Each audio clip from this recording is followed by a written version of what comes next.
দর্শক প্রত্যেককে স্বাগত আমন্ত্রণ জানাচ্ছি বাংলা ভিশনের নিয়মিত আয়োজন সংবাদ পর্যালোচনা ও বিশ্লেষণ ধর্মীয় অনুষ্ঠান ফ্রন্ট পেজে। সঙ্গে আছি আমি জিয়াউল হক সবুজ।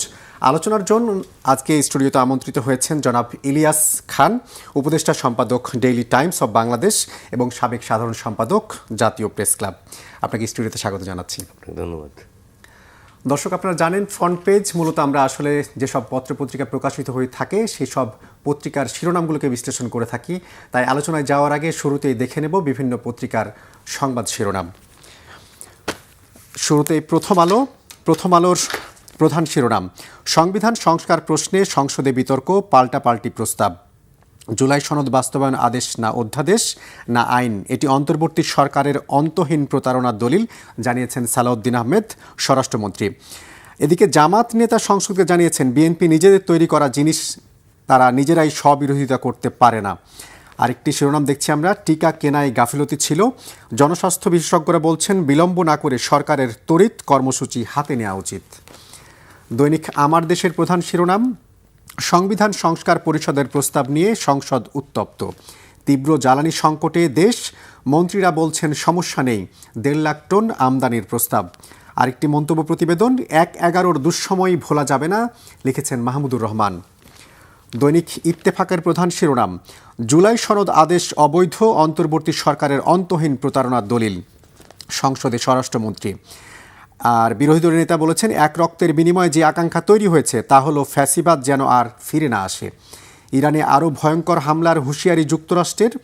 আরেকটি শিরোনাম, 1/11-তে তারেক রহমানকে নির্যাতন নিয়ে তৎকালীন সেনাপ্রধানের ওপরই দায় চাপাচ্ছেন সাবেক 3 সেনা কর্মকর্তা।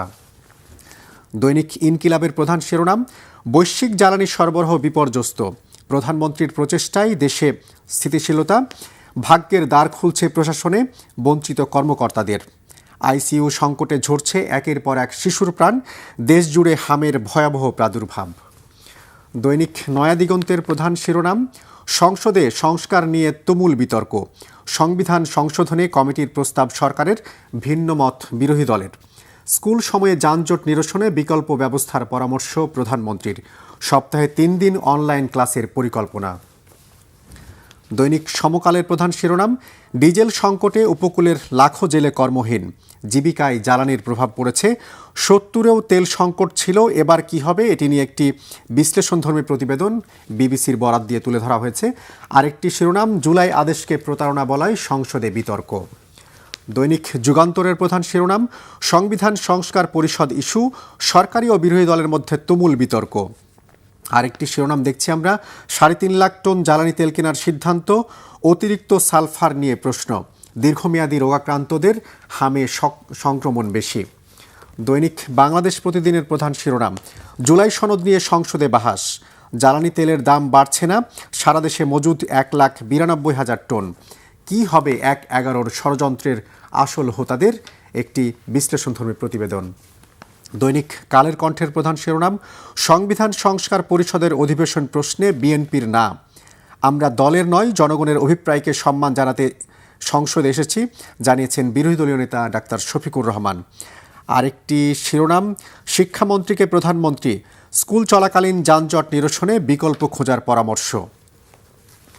দৈনিক মানব জমিনের প্রধান শিরোনাম, জুলাই সনদ গণভোট নিয়ে সংসদে তুমুল বিতর্ক, এপ্রিলে বাড়ছে না জ্বালানি তেলের দাম, মজুদ প্রায় 2 লাখ টন, 3,559টি অভিযান, অবৈধ মজুদদারদের বিরুদ্ধে 1,244টি মামলা।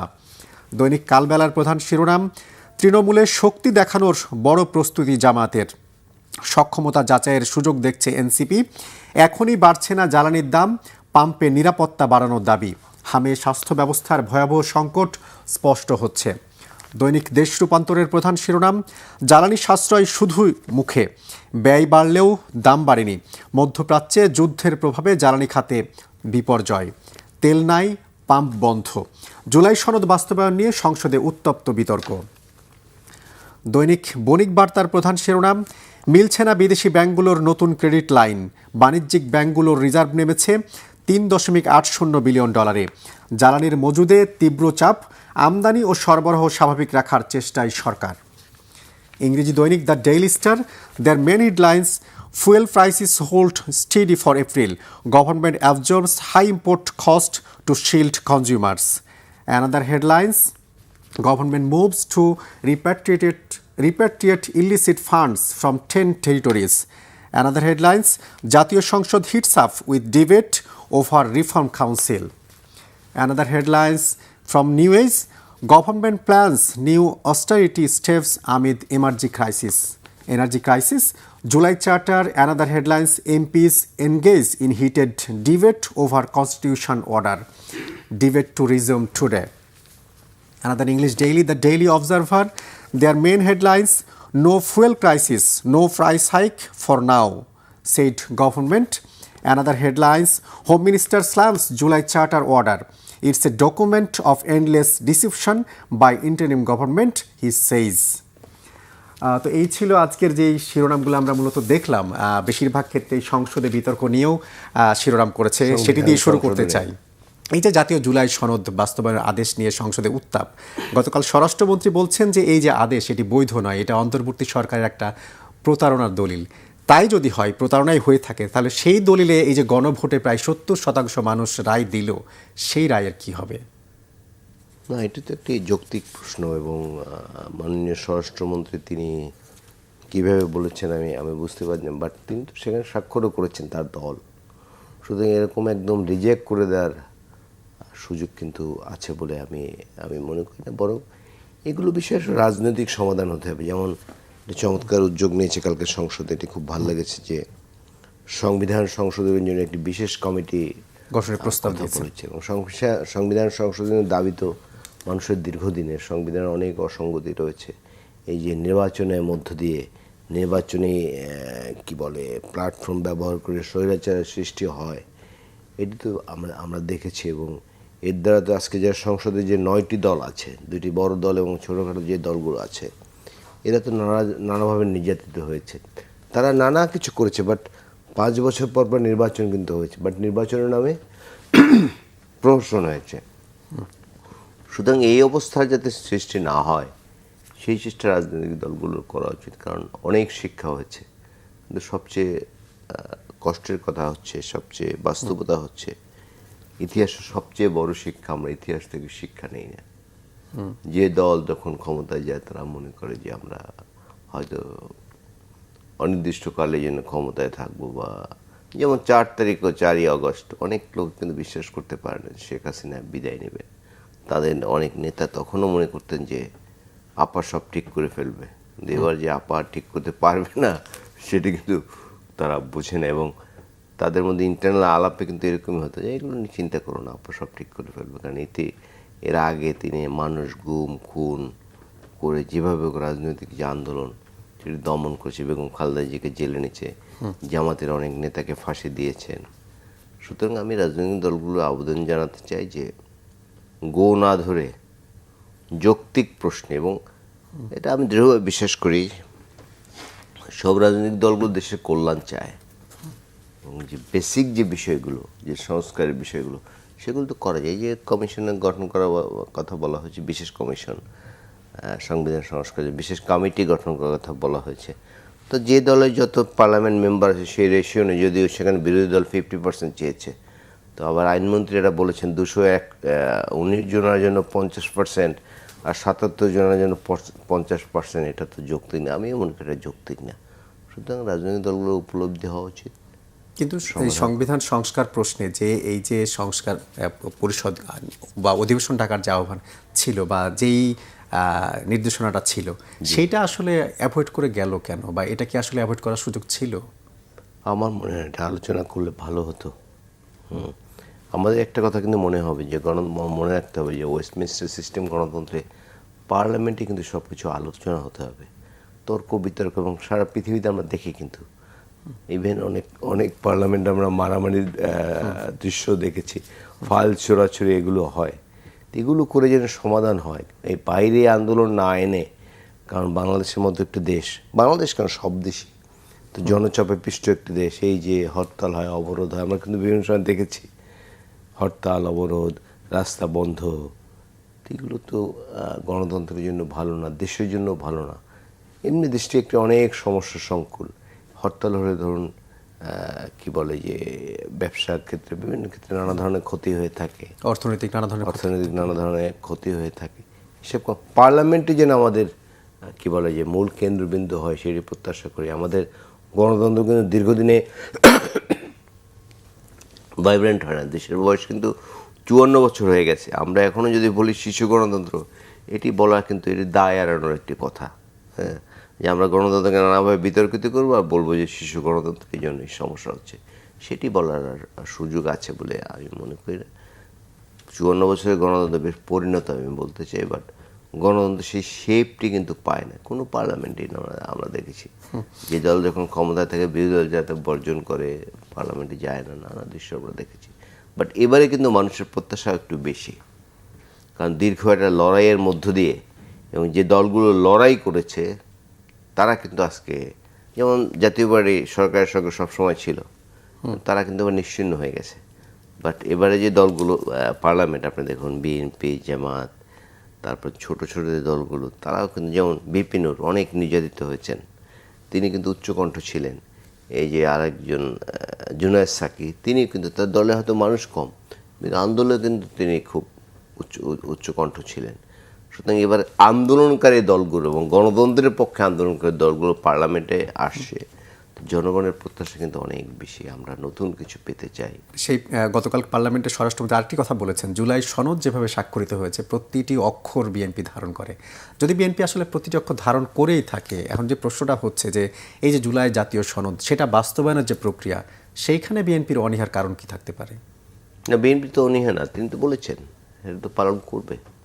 বাট আলাপ আলোচনা করে যেসব বিষয়গুলো বিতর্ক আছে, বিএনপি কিন্তু অনেকগুলোতে নোট অফ ডিসেন্ট ছিল, আপনার নিশ্চয়ই মনে আছে। তারপরও গণতন্ত্রের প্রশ্নে, দেশের শান্তি শৃঙ্খলার প্রশ্নে তারা কিন্তু স্বাক্ষর করেছে। কারণ বিএনপি যদি স্বাক্ষর না করতো তাহলে কিন্তু একটা বিরাট কি বলে যে একটা অচল অবস্থার সৃষ্টি হতো। এবং আজকে যে নির্বাচনটির মাধ্যমে একটা গণতান্ত্রিক সরকার পেয়েছি, একটা গণতান্ত্রিক পরিবেশ পেয়েছি, সেটি কিন্তু আমরা পেতাম না। সুতরাং এটি না মানার তো কোনো সুযোগ নেই, বা না মানবে না এটি তো বলছে না আমার মনে হয়, যদি আমি ভুল না জেনে থাকি। মানছে না, কিন্তু তারা একটা বিশেষ কমিটি গঠন করতে বলছে। সংবিধান সংস্কার পরিষদ যে আহ্বান করার কথা ছিল, সেটি আহ্বান করার কথা বলছে না।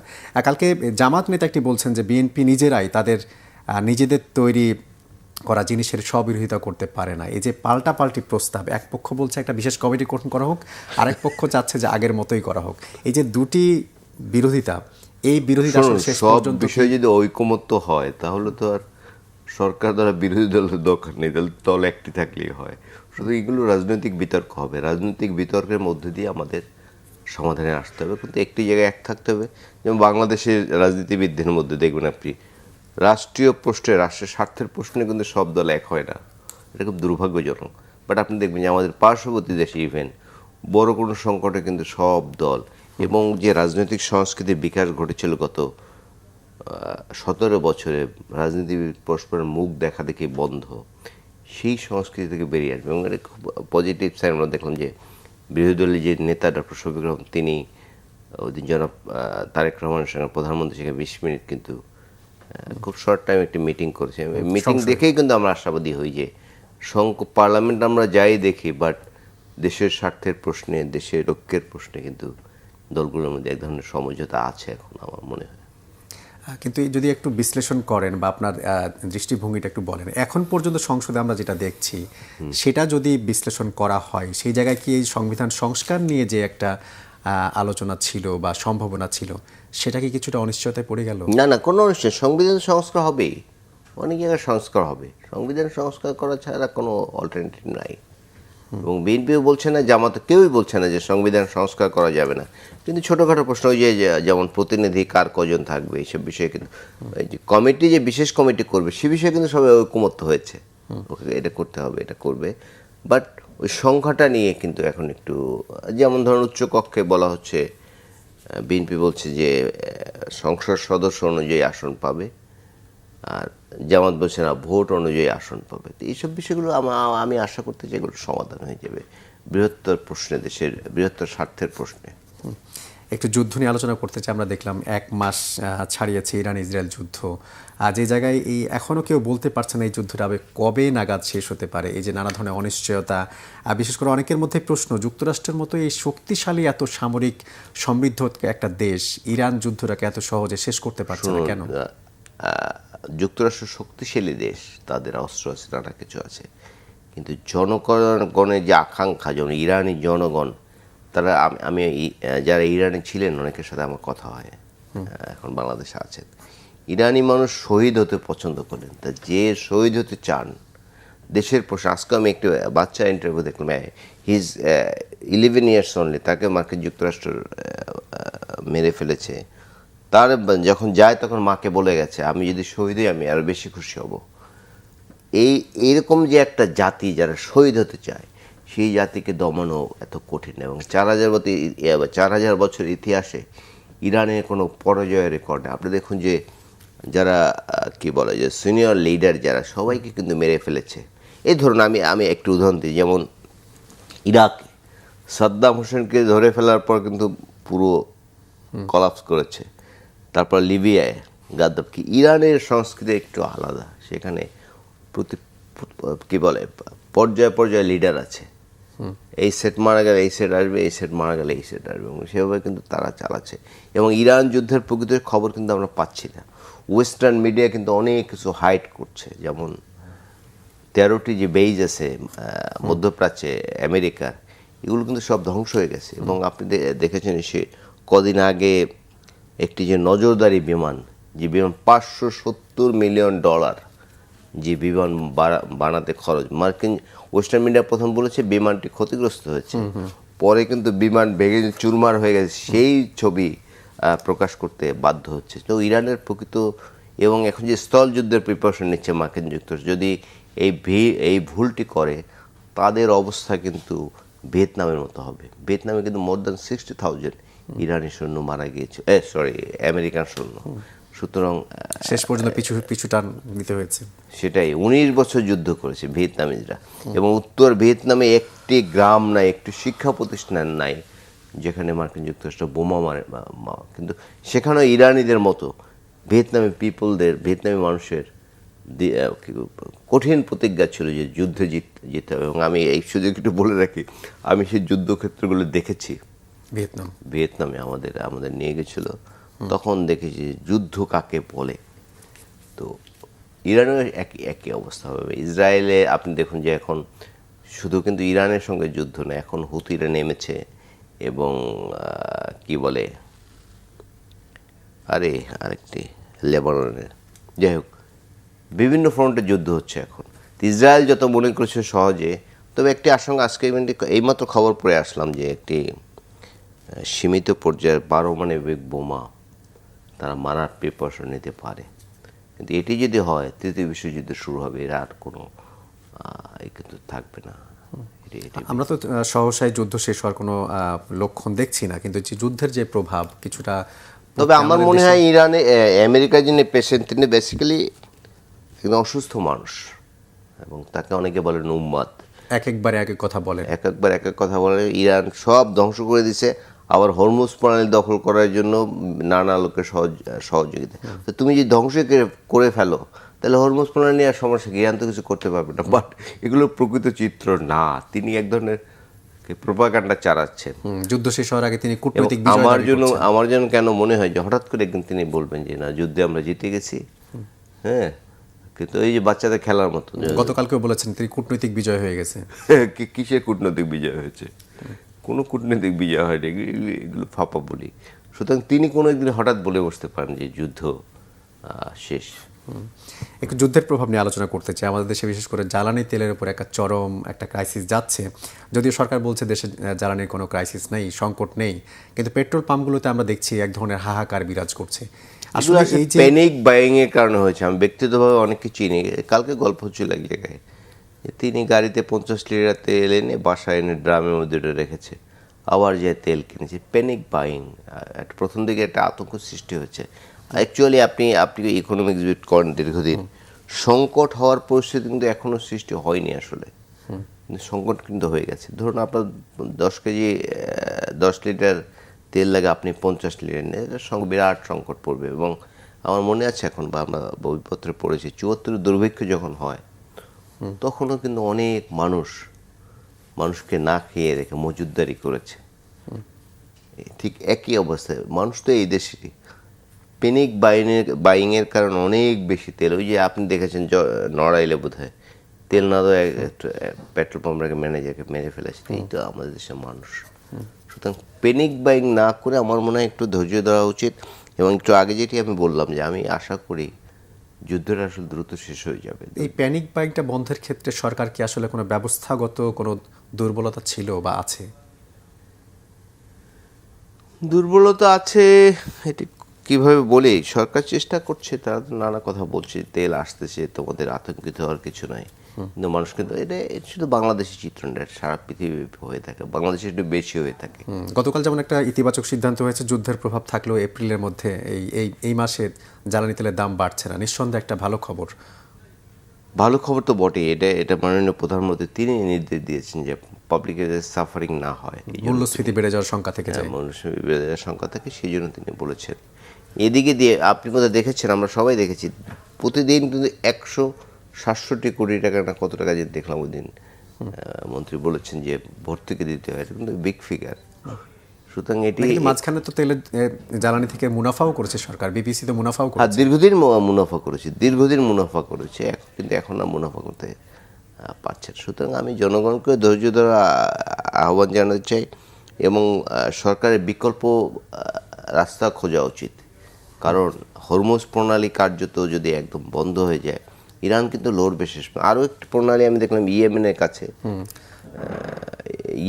আপনি বাবাল লোহিত সাগরের পাশে যেটা ওটি কিন্তু বদ্ধ করে দিতে পারে হুতিরা, এরকম একটা সংখ্যা কিন্তু আছে। সুতরাং বিকল্প দেখলাম যে ভারত থেকে ডিজেল টিল আনার প্রক্রিয়া চালাচ্ছে, এবং রাশিয়ার কাছ থেকে তেল আনতে হলে আমেরিকার পারমিশন নিতে হবে। আমি বুঝলাম না এই অন্তর্বর্তীকালীন সরকার এরকম একটা চুক্তি করে, এটা হয়তো যে মাঝখানে ট্রেড নেগোসিয়েশন হওয়ার কারণে সেটা থেকে হতে পারে। এটা হয় কোনোদিন। কিন্তু এগুলো আমি যেটা বললাম যে বিকল্প ব্যবস্থা, বিকল্প রুট আমাদের খোঁজা উচিত। কারণ হরমুজ প্রণালী যদি বন্ধ হয়ে যায় পুরোপুরি, তারপর যে আরেকটা বাবাল জায়গায় যে প্রণালীর কথা বললাম, সেটি যদি বন্ধ হয়ে যেতে বিশাল সংকট সৃষ্টি হবে। কারণ আমাদের তেল কিন্তু ম্যাক্সিমাম হরমুজ প্রণালী হয়ে আসে। আমরা দেখছি হয়তো পেট্রোল পাম্পে তেল মিলছে না, কিন্তু অনেকের বাসা বাড়িতে তেল পাওয়া যাচ্ছে, গাড়িতে তেল পাওয়া যাচ্ছে, বিভিন্ন জায়গায় পরিত্যক্ত অবস্থায় তেল পাওয়া যাচ্ছে, পেট্রোল পাম্পের কর্নারেও তেল পাওয়া যাচ্ছে। এই ব্যবস্থাপনাগুলো কি সরকার চাইলে আরেকটু স্ট্রং করতে পারতো? সরকার তো একজন করে, কি টার্মটা আমি ভুলে গেছি, যে এটি দেখভাল করার জন্য প্রত্যেকটি পেট্রোল পাম্পে ট্যাগ অফিসার নিয়োগ দিয়েছে। ট্যাগ অফিসার তারা যদি একটু ভালোভাবে কাজ করে এটি নিয়ন্ত্রণে আসতে পারে। এবং পেট্রোল পাম্পে আরেকটি জিনিস শুনলাম যে বেশি টাকা দিয়ে অনেকে তেল দিচ্ছেন। ধরুন আপনি 2000 টাকা তেল কিনলেন, সঙ্গে বাড়তি 300-400 টাকা দিয়ে দিলেন যিনি তেল বিক্রি করেন, তাহলে তিনি তেল পাচ্ছেন, না হলে পাচ্ছেন না। এগুলোর নিয়ন্ত্রণ করা উচিত। আর অ্যাকচুয়ালি বলি আমরা, মানুষের যদি নৈতিক চেঞ্জ না হয়, এত মানুষ আপনি ম্যানেজ করতে পারবেন না। আসলে ট্যাগ অফিসার বলেন, আইনশৃঙ্খলা বাহিনী বলেন, আপনি যদি রাস্তায় ময়লা ফেলে দেন, এটা আমাকে কেউ আপনাকে কেউ ফিরাতে পারবে? এটা তো আপনার সচেতন থাকা উচিত। এই রাষ্ট্রে গাড়িতে বসে বাচ্চা যদি ধরুন কলা খেলো, কলার ছোলাটি বাবা বলে বাইরে ফেলে দাও, গাড়ি ময়লা হয়ে যাবে। আমি কিন্তু পুরো দেশটা ময়লা করছি, সেটি আমি দেখছি না, বল গাড়ি ময়লা হয়ে যাবে, সোবরাটা বাইরে ফেলে দাও, কিংবা ওই কলার চোকায় তো কেউ আহত হতে পারে। আমি একটা উদাহরণ হিসেবে বলবো, আমাদের মানুষ তো এরকম। সুতরাং মানুষের মেন্টাল মেকআপ চেঞ্জ করতে হবে আসলে। যদি গতকালকে আরেকটা সিদ্ধান্ত দেখলাম, জ্বালানি সাশ্রয়ে স্কুলগুলোতে 3 দিন সশরীরে 3 দিন অনলাইনে ক্লাসের একটা ব্যবস্থাপনার কথা বলা হচ্ছে। শিক্ষামন্ত্রী এমন একটা প্রস্তাব দিয়েছেন। এই সিদ্ধান্ত কিভাবে দেখছেন? গ্রামেগঞ্জে তো অনেক স্কুল রয়েছে, কিংবা অনেক জায়গায় অনেক শিশুরা রয়েছে যাদের হয়তো এই স্মার্ট ডিভাইসের কানেক্টিভিটি এই নেই। সিদ্ধান্তটা এখনো সময় এসছে বলে আমি মনে করি না, কারণ এখনো এত সংকট সৃষ্টি হয়নি। সুতরাং আগেভাগেই যে সিদ্ধান্ত না নেয়, যদি এমন একটি পর্যায়ে যদি আসে যে কোনোভাবেই আমরা ম্যানেজ করতে পারছি না, তাহলে তো সিদ্ধান্ত নিতেই হবে। এবং দেশের মানুষকে নিয়ে, সেটা মানুষকে বলে কয়ে আমি হঠাৎ করে চাপিয়ে দিলাম, এটি যেন না হয়। আপনি ঠিকই বলেছেন, গ্রামে অনেক বাচ্চাদের স্মার্টফোন নেই, তারা তো এই ক্লাস যদি হয় তাহলে করতে পারবে না। ইভেন যে ক্লাসরুমে ক্লাস নেবে সেটা কতটুকু প্রিপারেশন গ্রামে আছে আই এম নট শিওর। সুতরাং এগুলো খুব চিন্তা ভাবনা করে নেওয়া উচিত। এবং আর এই সুযোগ আরেকটি বলে, ক্লাস 1-এ যে স্কুলে ভর্তি পরীক্ষা নেয়ার এটা একটা অবাস্তব সিদ্ধান্ত এবং লটারি শিশুদের পদ্ধতি বাতিল করে দেওয়া। শিশুদের প্রতি একটা বাড়তি চাপ। এবং এই যুদ্ধটা কিন্তু শিশুরা করে না, বাবা মা, দাদা দাদি, নানা নানি, পরিবারের যত মানুষ আছে এই যুদ্ধে কিন্তু লিপ্ত হয়। এটি এর বাইরে তো কোচিং বাণিজ্য, ভর্তি বাণিজ্য সেটি থাকে। তো আছে। এই কোচিং বাণিজ্যের কথাই বললাম, এই বাবা নিয়ে যাচ্ছে, মা নিয়ে যাচ্ছে, আবার ছেলে পারছে না কেন, বাসায় এসে তার প্রেশার দিচ্ছে। এই ক্লাস 1-এ অন্তত ভর্তি পরীক্ষার কোনো সুযোগ আছে বলে আমি মনে করি। আমি 2জন ডাক্তারের সাথে কথা বলেছি, তারা বলেছেন যে ক্লাস 1 বা এই পর্যায়ে কিন্তু বোঝা যায় না সে কতটা মেধাবী, কতটা মেধাবী না। সুতরাং এই ক্লাস 1-এ এটির সুযোগ আছে বলে আমি মনে করি না। আমরা তো এর আগে দেখেছি এই ভর্তি নিয়ে, ভর্তি বাণিজ্যে অনেক সময় মন্ত্রীদের নাম পর্যন্ত ছড়িয়েছেন, গণমাধ্যমে খবর মন্ত্রীদের বেরিয়েছে। নাম না, মন্ত্রী এগুলো করেছেন। এই যে বিজ্ঞান স্কুল, দেশের নাম সবচেয়ে নাম্বার 1 স্কুল, সে স্কুলে ভর্তি বাণিজ্য হয়েছে এবং মন্ত্রীদের নাম এসে মন্ত্রীরা জড়িত ছিলেন আমরা জানি। এবং এই স্কুলের কমিটিতে থাকার জন্য একজন 50, 60, 70, 80 কোটি টাকা পর্যন্ত খরচ করেন। কেন? ওয়াই? নিশ্চয় কারণ আছে। তাহলে সরকার জেনে বুঝে এইরকম একটা পদ্ধতি আবার নতুন করে আনতে চাচ্ছে। এখন যিনি শিক্ষামন্ত্রী, আমার ধারণা বিএনপি যে গত আমল সবচেয়ে সফল মন্ত্রী ছিলেন শিক্ষা, এখন যে তখন তিনি শিক্ষা প্রতিমন্ত্রী ছিলেন, বিশেষ করে নকল বিরোধী অভিযানের জন্য। নকল আপনাদের অভিজ্ঞতা আছে কিনা, আমরা দেখেছি সেন্টারে একজন পরীক্ষা দিতে গেলে 8-10 জন সঙ্গে যেত, স্কুলের পিছনে বসে, হোগলা আছে গ্রামে, হোগলা বা চেয়ারে বসে কে কীভাবে নকল দিবে এই প্রিপারেশন নিত। কিন্তু উনি এসে কিন্তু এগুলো একদম, উনি এমন, আমি তখন শিক্ষা বিটে কাজ করি, ওনার সঙ্গে বিভিন্ন জায়গায় গিয়েছি, তিনি এমন একটা আতঙ্ক সৃষ্টি করেছেন, নকল কখন কোথায় যাবেন সেটা অনেকে জানতেই পারতেন না। নকল নিয়ে সবাই খুব আতঙ্কে ছিলেন, কেউ নকল করতে পারেনি। এরপর দেখলাম কি শিক্ষা ব্যবস্থাকে ধ্বংস করার জন্য নকল একদম ফ্রি স্টাইল হয়ে গেল।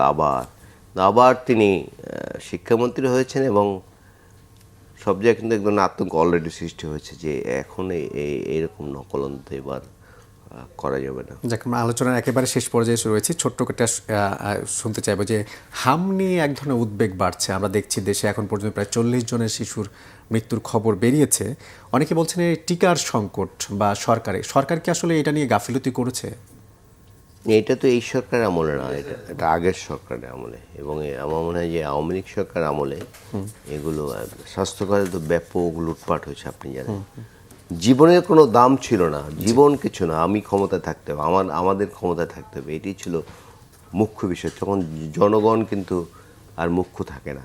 জনগণ যদি মুখ্য থাকতে হয়, মুখ্য রাখতে হয়, জনগণের জন্য কল্যাণ। এবং আরেকটা ধর্মীয় প্রচারণা আমি শুনলাম, আমি জানি না হোদার ইজ কারেক্ট অর নট, অনেক গ্রামে গঞ্জে নাকি বলা হয়েছে যে জীবন রক্ষা করবে সৃষ্টিকর্তা, এই টিকা দিয়ে দরকার নেই। যেমন আপনি করোনার এটা হয়তো কোনো 2-1টা জায়গার কোনো ঘটনা, আপনি নিশ্চয়ই আপনি শুনেছেন, আমরা কিন্তু ফেসবুকে একটু দেখি এগুলো টিকা তো খুব, এই যেমন পোলিও কিন্তু বাংলাদেশে একদম চলে গেছে টিকার কারণে। অনেক মানুষ কিন্তু পঙ্গু হয়ে যেত, দীর্ঘদিন হামও ছিল না। হামও কিন্তু দীর্ঘদিন ছিল না। আমাদের ছোটবেলায় দেখেছি অনেক, প্রতি বাড়িতে হাম ছিল, কিন্তু এখন কিন্তু দেখি না কোথাও। আবার হঠাৎ করে, এবং এই যে কি বলে যে রাজশাহী বোধহয় হাসপাতালে, চাঁপাইনবাবগঞ্জ, রাজশাহী, এই যে বাচ্চাগুলো মারা গেছে আইসিইউর ক্ষেত্রে, মানুষের তো দায়িত্ব জ্ঞানহীন। এবং সরকারকে এই বিষয়ে পদক্ষেপ নিতে হবে। অনেক জায়গায় ভালো ভালো অফিস আছে, মেশিন আছে, কিন্তু অপারেট করার লোক নেই। অপারেট করার লোক থাকলে এটা বন্ধ করে রাখে। বেসরকারি যে প্রতিষ্ঠানগুলো আছে সেখানে যাতে মানুষের সব পরীক্ষা নিরীক্ষা করে। জি, এগুলো অসংখ্য ধন্যবাদ জনাব ইলিয়াস খান আজকে সময় দেওয়ার জন্য। আপনাকে ধন্যবাদ। দর্শক, এই ছিল আজকের ফ্রন্ট পেজ। এতক্ষণ যারা সঙ্গে ছিলেন সবাইকে ধন্যবাদ। ভালো থাকবেন সবাই। শুভ সকাল।